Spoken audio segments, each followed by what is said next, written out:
हमारे यहाँ के बच्चे सरस्वती शिशु मंदिर जो नैनीताल में ब्रांच है, हर साल सन 2015 से पार्टिसिपेट कर रहे हैं। श्रीमद् भगवद गीता का वहाँ पर श्लोक का एक प्रतियोगिता होती है। हमेशा इन बच्चों ने बड़े शौक से, बड़े ज़ौक से वहाँ पर हिस्सा लिया है और फर्स्ट, सेकंड, थर्ड इनाम जीते। जी, बहुत सुंदर। डॉक्टर साइमा जी हमारे साथ हैं। मैडम, आप संस्कृत पढ़ाती हैं? जी सर, मैं संस्कृत पढ़ाती हूँ। अच्छा, कब से है यहाँ इस्लामिया में? सर मैं यहाँ पे 14-15 साल से करीब पढ़ा रही हूँ। अच्छा अच्छा। और बच्चे जो है संस्कृत बहुत शौक से पढ़ते हैं। सर मेरा नाम रहनुमा जफर है। किस क्लास में है? मैं 12th की छात्रा हूँ। बहुत बढ़िया। और मैंने यहीं से पढ़ा है 6 से लेकर, और यहाँ संस्कृत पढ़ाई जाती है, इसलिए मुझे बहुत शौक है, मैं पढ़ती हूँ। जी बताएं। तेषा सततयुक्तानां प्रतिपूर्वकम ददामि बदियोक्तम येन मामुपैन्ति। अर्थात श्री कृष्ण कहते हैं कि जो व्यक्ति भी उनकी भक्ति को जान लेता है वो मेरे मन में लीन हो जाता है। मेरा नाम नम्रता जफर है, मैं 10th की छात्रा हूँ। जी, आपने भी प्रतियोगिता में भाग लिया था? जी। तो कोई श्लोक अभी आप सुनाना चाहेंगी? नमी विदु सुरगुणा प्रभवुना महाशय हेमाद्री देवनाम महेश्वरा चासवर्ष।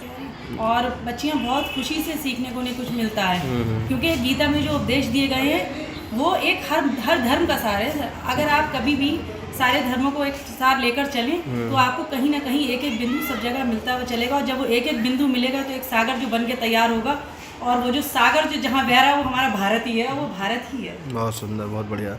तो आपने शुरू से संस्कृत की पढ़ाई की, अब एक अलग विषय के रूप में भी संस्कृत चुना भी है करने के लिए, फिर अब पीजी भी करने जा रही हैं। जी सर। तो संस्कृत से लगाव ये कैसे पैदा हुआ? आपके परिवार में तो लोग हिंदी और संस्कृत बोलने वाले कम ही रहे होंगे।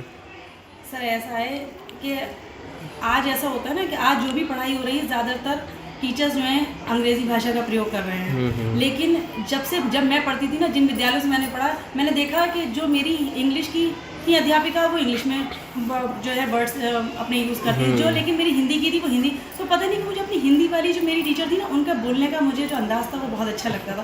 तभी मैंने सोच लिया था कि मुझे हिंदी में कुछ करना है। मेरे अपने घर में बहन भाई जो थे उनसे मैं हिंदी में ही वार्तालाप करती थी। तो ऐसे धीरे धीरे करते करते हिंदी से मेरा प्रेम बढ़ता गया, और मैंने सोचा कि मैं अब हिंदी को ही अपने लिए चुनूँगी, इसलिए। और सर उसके साथ में फिर आप संस्कृत में संस्कृत को चुनूँगी। और सर पूरे रुहेलखंड में मेरा जो है 9वें नंबर पे हिंदी में पीएचडी है, और संस्कृत से फिर मैंने बीए अलग से करा, क्योंकि मुझे संस्कृत और हिंदी दोनों भाषाओं से बहुत प्रेम है। मेरी कुछ किताबें हैं, मेरी डीफिल थीसिस भी किताब के फॉर्म में आ चुकी है। अच्छा। इसके अलावा 4 किताबों का मैंने संपादन किया है जी। स्त्रीवादी लेखन पर, उर्दू की काव्य विधाओं पर, उर्दू की शेरी असनाफ, गज़ल और अफसाने पर, जाविये के नाम से। बहुत बढ़िया। तो अभी लगभग 10 वर्ष का बरेली कॉलेज में सफ़र आपका हो गया। अभी जो जिस तरीके से बीएचयू में चीज़ें हो रही हैं, क्या कभी बरेली कॉलेज में भी आपने ऐसा कुछ महसूस किया? जी, बरेली कॉलेज में भी, और बरेली कॉलेज ही क्यों, आप प्रदेश स्तर पर देखें या देश के स्तर पर देखें तो कहीं ना कहीं ये चीज़ें कुछ बढ़ रही हैं, कुछ हमारी सोच में फ़र्क आ रहा है। हमने शायद अपने को ज़्यादा संकुचित कर लिया है। जी जी। हमें लगता है हमारे आबा व अजदाद हमसे ज़्यादा उदार थे। बिल्कुल। भाषा को हमने कभी किसी खानों में नहीं बांटा। बिल्कुल। एक वर्ग विशेष की भाषा वो हो सकती थी, लेकिन ऐसा नहीं था कि सिर्फ उसी वर्ग विशेष की थी। दारा शिकोह इतना बड़ा नाम हमारे पास था, उपनिषदों का अनुवाद करने वाला। रहीम, अब्दुल रहीम खान खाना, हिंदी के इतने बड़े कवि। हमने कभी संस्कृत और उर्दू में इस तरह का फर्क नहीं किया। और दूसरी बात है कि हमारा जो बेस है, हमारा जो रूट है, ये आर्याई भाषाएं हैं। उर्दू कहीं अरब से नहीं आई है, उर्दू भी आर्याई भाषा है। और संस्कृत विभाग में जैसे अभी हो रहा है बीएचयू में, मैं खुद इलाहाबाद यूनिवर्सिटी से पढ़ी हूँ।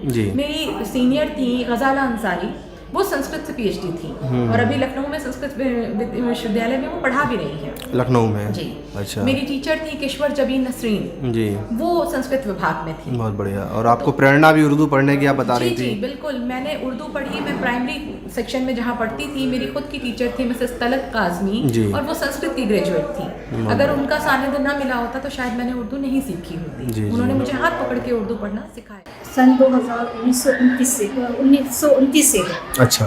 तो इसमें हमेशा हिंदू, मुस्लिम, सिख, ईसाई सभी संप्रदाय के, सभी धर्मों के बच्चे यहाँ पढ़े जी। और शिक्षिकाएं भी जो है वो भी सभी धर्मों की।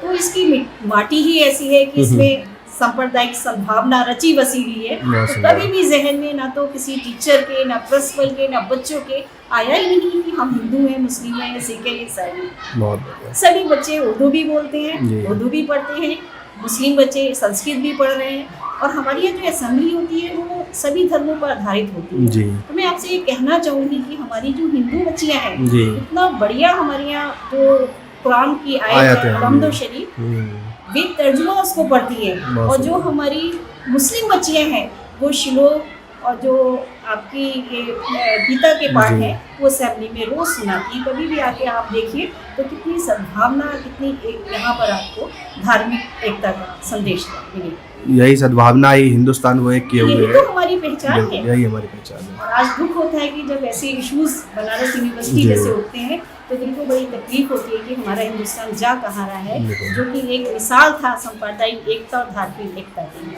अपने हिंदुस्तान के बारे में और सभी धर्मों के बारे में बस इतनी बात कहना चाहूँगी।